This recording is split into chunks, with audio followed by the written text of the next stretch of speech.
하나님의 아들 예수 그리스도께서 이 땅에 오신 것은 양으로 생명을 얻게 하고 더 풍성히 얻게 하기 위해서입니다. 이를 위해서 예수님은 공생의 기간 동안에 여러 곳을 다니시면서 수많은 병자들을 고쳐주셨고 또 귀신 들리는 사람들을 고쳐주셨습니다. 또 복음을 전하셨고 그리고 나중에는 온 인류의 죄를 대속하기 위해서 십자가에 달려 돌아가셨습니다. 오늘 본문 1절에 보면 예수님께서 바다 건너편 거라사인의 지방에 이르렀다고 말씀합니다. 우리가 앞서 살펴본 마가복음 4장 마지막 부분에서 예수님께서는 저물 때에 제자들한테 저편으로 건너가자라고 말씀하셨습니다. 갈릴리 바다는 남북으로는 길이가 13마일 정도 되고 동서 길이는 가장 넓은 곳이 8마일이지만 예수님께서 제자들과 함께 건너간 곳은 한 폭이 5마일 정도 되는 그리 멀지 않은 곳이었습니다. 하지만 예기치 않은 큰 광풍이 일어나서 제자들은 죽음의 공포를 겪으면서 심히 고생을 했습니다. 사실 우리 인생의 행로가 힘들고 어려운 것은 멀어서도 아니고 오래서도 아닙니다. 뜻하지 않은 때에 감당하기 어려운 광풍이 몰려오기 때문입니다. 이때 제자들은 주님께 간구해서 광풍이 잔잔케 되는 것을 체험했습니다. 우리도 마찬가지로 내가 감당할 수 없는 광풍이 몰려올 때 우리가 할 수 있는 최선은 주님께 간구하는 것입니다. 그러면 주님께서 그 광풍을 잔잔케 해주십니다. 우리의 문제를 해결해 주십니다. 우리가 믿음이 약해지지 않고 주님을 끝까지 신뢰하고 기도하면 끝까지 하나님을 바라보고 주님께 간구하면 주님의 놀라운 역사를 체험하게 됩니다. 이렇게 광풍을 뚫고 이제 바다 건너편에 도착을 했는데 그 지역은 거라사인의 지방이었습니다. 이 거라사 지역은 주로 헬라 이방인들이 거주하는 지역이었습니다. 즉 예수님께서는 당시 부정하다고 여기는 이방인의 땅으로 가신 겁니다. 그리고 거기서 한 사람을 만나시는데 그는 더러운 귀신 들린 사람이었습니다. 오늘 보면 2절로 4절에 보니까 그 귀신 들린 사람은 얼마나 센 귀신이 들렸는지 그리고 얼마나 많은 귀신이 들렸는지 그 귀신의 이름은 군대 귀신이었습니다. 군대였습니다. 레기온이었습니다. 사람들은 그 귀신 들린 사람을 좀 진정시켜 보려고 여러 번 데려다가 이 발에다가 쇠고랑을 씌우고 손에다가 쇠사슬을 내보았지만 그는 엄청난 괴력을 발휘하면서 그 쇠사슬을 끊고 쇠고랑을 깨뜨렸습니다. 그리고 무덤 사이로 도망을 가서 거기서 밤낮 소리를 지르고 자기 몸을 막 돌로 막 자해를 했습니다. 그가 언제 어떻게 귀신에 들렸는지 우리는 정확히 알 수 없지만 누가복음 8장을 참조해 보면 그의 이런 상태는 오래되었으며 또 그는 막 옷도 입지 않은 채 짐승처럼 그렇게 살고 있었습니다. 그는 필시 돌로 자기 몸을 막 상하게 했기 때문에 몸 여기저기에 피가 흘렀을 겁니다. 온몸이 검은 피딱지와 피멍으로 망신창이가 되었을 겁니다. 또 그는 씻은 적이 없기 때문에 역겨운 냄새가 났을 것이고 이 머리는 막 산발이고 입은 흰 거품을 품고 눈은 사나운 짐승처럼 무시무시한 광기를 내는 그런 사람이었을 겁니다. 그가 그렇게 된 것은 악하고 더러운 귀신에 들렸기 때문이었습니다. 귀신은 타락한 천사인데 귀신들이 하는 것은 뭡니까? 사람의 영혼을 도적질하고 죽이고 멸망시키는 겁니다. 이 군대 귀신도 그 한 사람의 영혼을 막 괴롭게 하고 돌로 자기 몸을 상하게 하고 무덤과 같이 소름 끼치고 그 무서운 곳에 그곳에서 살게 했습니다. 구약 율법에 의하면 사람이 시체를 만지면 부정하다고 말씀하고 있습니다. 그런데 그 미친 사람이 있었던 곳은 바로 시체가 있는 그런 무덤 사이였습니다. 아마도 그는 무덤 사이에 살면서 무덤을 파헤치거나 무덤에 돌을 옮겨서 시체도 만졌을 겁니다. 그 지역은 석회암이 많고 흙이 얇아요. 그리고 어떤 경우에는 이 바위굴을 파서 무덤을 내기도 하지만 가난한 사람은 그렇게 할 수가 없으니까 그냥 흙이 얼마 없는 곳에다 시체를 넣고 흙을 이렇게 쌓아놓으면 이렇게 하면 막 시체가 나오는 거예요. 그 정신없는 그 사람이 정말 시체도 만지고,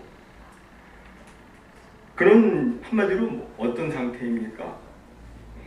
귀신에 들려가지고 다른 사람과 함께 정상적으로 같이 살아갈 수 없는, 사회로부터 완전 경이된 삶을 사는 그런 아주 불쌍한 사람이었습니다. 그런데 예수님께서는 그 사람을 만나기 위해서 일부러 제자들에게 바다 건너편으로 건너가자, 바다 건너편으로 가자고 이렇게 말씀하신 겁니다. 사실 당시 예수님으로서는 굳이 그렇게 하실 필요가 없으셨습니다. 예수님이 그곳에 가지 않으셨어도 아무도 예수님을 비난하거나 뒤에서 욕할 사람이 없습니다. 왜냐하면 그곳은 이방인들이 거하는 곳이고 무덤이 있는 부정한 곳이고, 그리고 그 사람은 더러운 귀신 들린 그런 부정한 사람이었기 때문입니다. 그럼에도 예수님은 그곳에 가셨습니다. 사람도 장소도 다 부정한 곳에 가신 겁니다. 여러분, 예수님은 왜 하필 그 부정한 곳에 가신 것일까요? 그것은 바로 그 귀신 들린 사람을 고쳐주기 위해서입니다. 잃어버린 영혼, 그 불쌍한 한 영혼을 찾아서 양으로 생명을 얻게 하고 더 풍성히 얻게 하기 위해서 예수님은 광풍을 뚫고서 가신 겁니다.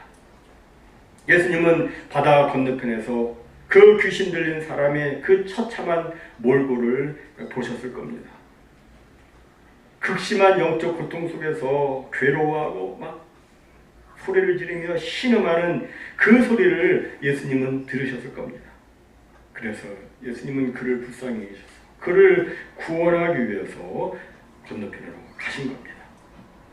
만약 예수님이 그곳에 가시지 않았다면 그 귀신 들린 사람은 비참한 인생을 살다가 비참하게 죽고 말았을 겁니다.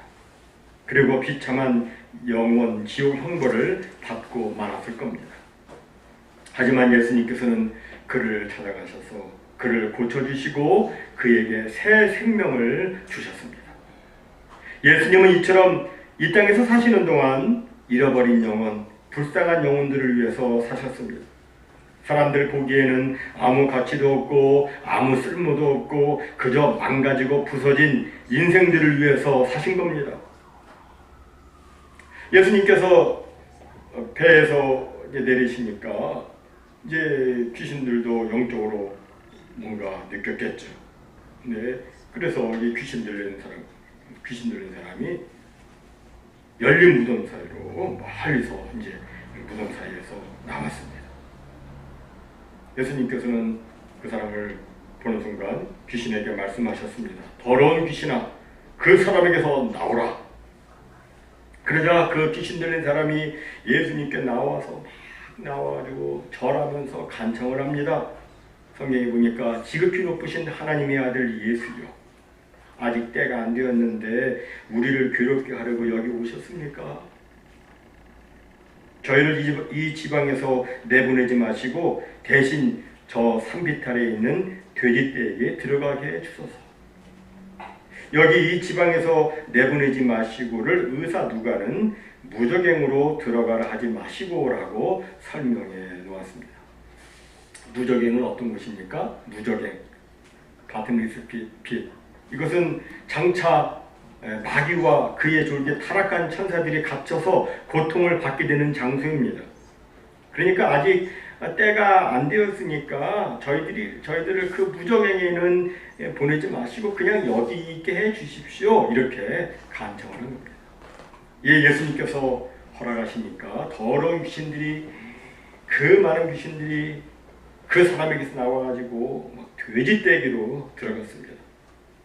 돼지들은 귀신들이 갑자기 들어오니까 그냥 미쳐가지고 괴성을 지르면서 비탈로 내리다가 바다에 몰사되고 말았습니다. 몰사했습니다. 이 마가는 이걸 기록하면서 그 돼지의 수가 거의 한 2,000마리 정도 되었다고 이렇게 말하고 있습니다. 정말 충격적인 장면이지 않습니까? 상상을 해보십시오. 돼지들이 이 충격적인 장면을 본 그 돼지 치던 자들이 막 깜짝 놀라가지고 그냥 정신없이 헐레벌떡 마을로 뛰어가서 자기들이 본 모든 일을 막 이야기했습니다. 그러자 마을 사람들이 무슨 일이 났는가 급하게 또 달려왔습니다. 와서 보니까 산비탈에 그렇게 많이 있었던 그 돼지떼는 없고 이제 그 귀신 들렸던 사람은 옷을 입고 말이죠. 온전하게 되어서 예수님 발 아래 조용히 앉아 있었습니다. 이를 본 마을 사람들은 너무나 놀라고 충격을 받습니다. 그런데 잠시 후 그들은 무슨 생각이 들었는지 그들은 예수님께 그 지방에서 떠나시기를 간구했습니다. 일반적인 경우라면 그 사람이 낫게 된 것을 기뻐하고 또 자기 동네나 다른 동네에 또 다른 귀신 들린 사람이 있으니까 오셔서 고쳐달라고 간청했을 터인데 그들은 그렇게 하지 않고 그저 빨리 떠나달라고 간청했습니다. 빨리 이곳을 떠나주십시오. 그래서 예수님께서는 인격적인 분이시니까 그들의 요구대로 그곳에서 떠나시는데, 그럼 여러분, 그들은 왜 예수님께 떠나달라고 간구했을까요? 그들이 왜 그렇게 예수님한테 떠나주십시오라고 했을까요? 그것은 바로 경제적인 손실 때문이었습니다. 그들은 한 생명이 구원받게 된 기쁨보다는 자기들의 짐승이 없어진 것이 너무도 아까웠습니다. 즉 그들에게는 지금 돼지떼를 잃은 것만 보이고 구원받은 사람은 보이지 않았던 겁니다. 그들은 어쩌면 저런 쓰레기 인간은 진작 죽었어야 했는데 괜히 예수님이 살려가지고 아까운 우리 돼지들만 죽었다라고 생각했을 겁니다. 그리고 예수님이 계속 여기에 머물러 계셨다간 앞으로 또 다른 귀신 들린 사람을 예수님이 고쳐주시면 앞으로 어떤 가축이 또 어떻게 죽어나갈지 모른다는 생각에서 그들은 예수님께 빨리 이곳을 떠나기를 간청했던 겁니다. 여러분, 이것이 바로 세상 사람들의 사고방식이고 세상 사람들의 가치관입니다. 물론 2,000마리나 되는 돼지떼가 귀하지 않다는 것은 아닙니다. 돼지 2,000마리라면 그 소매 가격은 더 되겠지만 돼지 한 마리당 그 도매 가격으로 대략 한 150불을 잡으면 30만 불에 해당하는 그런 가격입니다. 하지만 주님은 2,000마리의 돼지떼를 희생하더라도 비참하게 살고 있는 불쌍한 한 영혼 구하기를 원하셨습니다. 왜냐하면 한 영혼은 천하보다 귀하기 때문입니다. 하지만 당시 마을 사람들은 그 귀신 들린 사람이 고침받는 것보다 돼지 2,000마리가 더 귀했습니다. 사람들은 가끔 쓰레기 인생이란 말을 사용하곤 합니다. 완전히 사람들에게 인정받지 못해서 가치를 상실한 사람, 철저히 버려진 상태에 있는 사람, 그런 사람들은 쓰레기 인생이라고 말합니다. 가치를 창출하지 못하면 쓰레기 인생입니까? 여러분, 하나님 앞에서는 쓰레기 인생은 없습니다. 왜냐하면 하나님 앞에서는 모든 사람의 가치는 똑같기 때문입니다. 하나님 앞에서는 사람의 가치가 돈이나 명성이나 능력에 따라 달라지지 않습니다. 세상에서는 돈 많이 버는 사람을 돈 적게 버는 사람보다 더 가치 있다고 여길지 모르지만 하나님께서는 사람을 그렇게 평가하지 않으십니다. 잠깐 뉴스를 봤는데 구글 CEO가 일반 사원들보다 800배나 더 많은 봉급을 받는다고. 800배, 3천억 원 한국 돈으로 그렇게 받는다고 잠깐 뉴스에서 봤어요. 그렇다고 해서 그 사람의 가치는 크고 그렇게 벌지 못한 사람은 가치는 없는 겁니까? 사람 눈에 아무리 형편없게 보이는 사람이라 할지라도 하나님은 사람을 그렇게 무가치하게 보시지 않습니다. 왜 그렇습니까? 그 안에는 하나님의 형상이 있기 때문입니다. 물론 인간의 반역과 타락으로 하나님의 형상이 크게 더럽혀지고 손상되었지만 그래도 모든 사람에게는 하나님의 형상이 있습니다. 모든 사람의 저 길거리의 거린들에게도 하나님의 형상이 있고 이 신체가 자유롭지 못한 장애우들에게도 하나님의 형상이 있고 모든 사람에게 똑같이 하나님의 형상이 있습니다. 이러보건대 말로 표현할 수 없고 돈으로 환산할 수 없는 고귀한 보물이 바로 우리 모든 사람, 각 사람들인 겁니다. 이것을 지금 예수님께서는 보여주신 겁니다. 하나님의 형상으로 지음받은 한 사람의 생명이 얼마나 귀한지 돼지 2,000마리와는 좋게 비교할 수 없다는 것을 예수님께서는 보여주신 겁니다. 이렇게 해서 그 귀신 들린 사람이 이제 고침을 받게 되었는데, 그래서 그는 이제 고침을 받았으니까 이제 예수님을 따르기를 원했습니다. 18절에 보면 예수께서 배에 오르실 때에 그 사람이 예수님과 함께 있기를 강구했다고 말씀합니다. 그런데 성경에 보면 예수님께서는 허락하지 않으셨다고 이렇게 말씀해요. 왜 허락하지 않으셨을까요? 그것은 그 사람이 그동안 귀신에 들려 따돌림을 당하고 고립이 되었는데 이제는 다시 가족에 돌아가고 또 사회에 복귀해서 정상적인 행복한 삶을 살 수 있도록 하기 위해서 그렇게 하신 겁니다. 그리고 그로 하여금 그리스도를 증거하게 하기 위해서입니다. 이것을 보면 20절에 이렇게 말씀하죠. 그가 가서 예수께서 자기에게 어떻게 큰 일을 행하셨는지를 대가볼리에 전파하니 모든 사람이 놀랍게 여기더라. 그가 가서 예수님이 자기한테 얼마나 놀라운 일을 행하셨는지 대가볼리에 갔다고 되어 있어요. 여기 대가볼리가 뭘까요? 이 대가볼리는 그 데카가 10이라는 거 아닙니까? 10이라는 단어와 폴리스, 도시라는 단어의 합성어예요. 10개의 도시. 그러니까 당시 그 거라사인 지방에는 10개의 커다란 헬라 도시들이 있었습니다. 우리들로 말하면 이곳 페어필드 카운티에 뭐 덴베리도 있고 브레필드도 있고 베들도 있고 또 뉴타운도 있고 셔먼도 있고 또 뭐 리치필드, 뭐 윌턴, 먼로, 스탠포드 뭐 이렇게 있지 않습니까? 이렇게 도시가 있듯이 그 거라사인 그 지방, 그 지역에는 10개의 큰 도시들이 있었는데 그것이 바로 데가볼리예요. 데카, 10개의 도시. 그러니까 그 귀신 들렸다가 고침받은 그 사람은 그 10개 도시를 다니면서 그 자기 그 지역을 다니면서 하나님의 아들 예수 그리스도를 증거했던 겁니다. 이것은 이방인에게 복음이 전파된 첫 번째 사건입니다. 그 귀신 들린 사람은 어떤 특별한 신학 지식이 없었습니다. 하지만 그에게는 뭐가 있었어요? 체험이 있었습니다. 자신이 고침받은 그 체험이 있었습니다.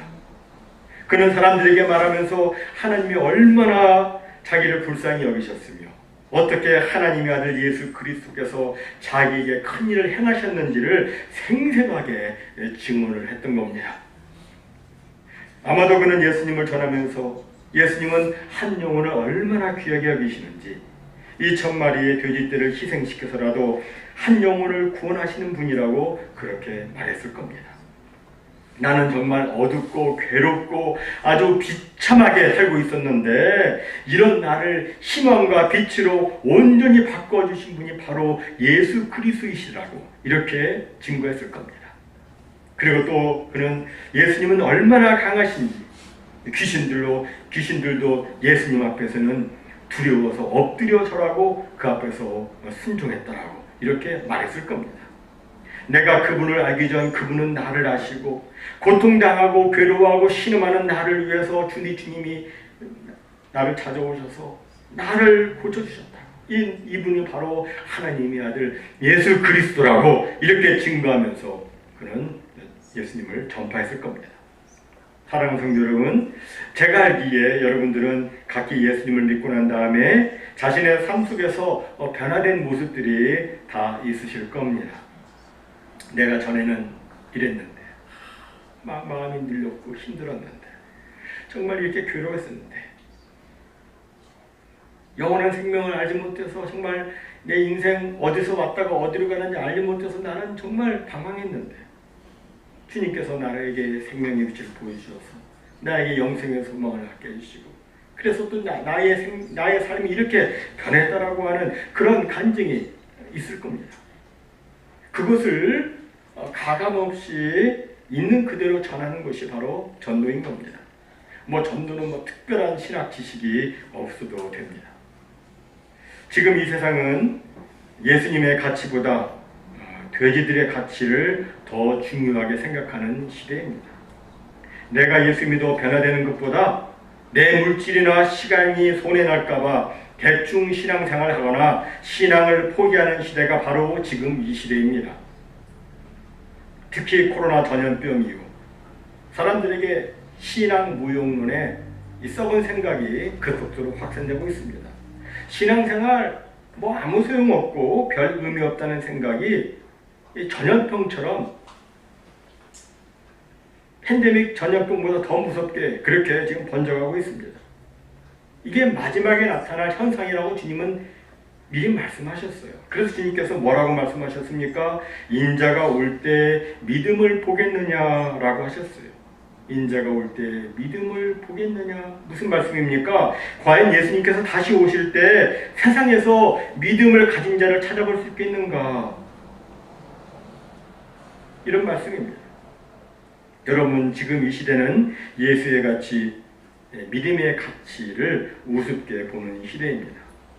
이런 이 시대 속에서 결코 쉽지 않겠지만 그래도 우리가 자신의 삶 속에서 역사하신 예수님의 구원의 은혜와 주의 베풀어 주신 그 사랑을 가감없이 전한다면 이것은 세상 사람들에게 신선한 충격이 될 것이고 엄청난 도전이 될 겁니다.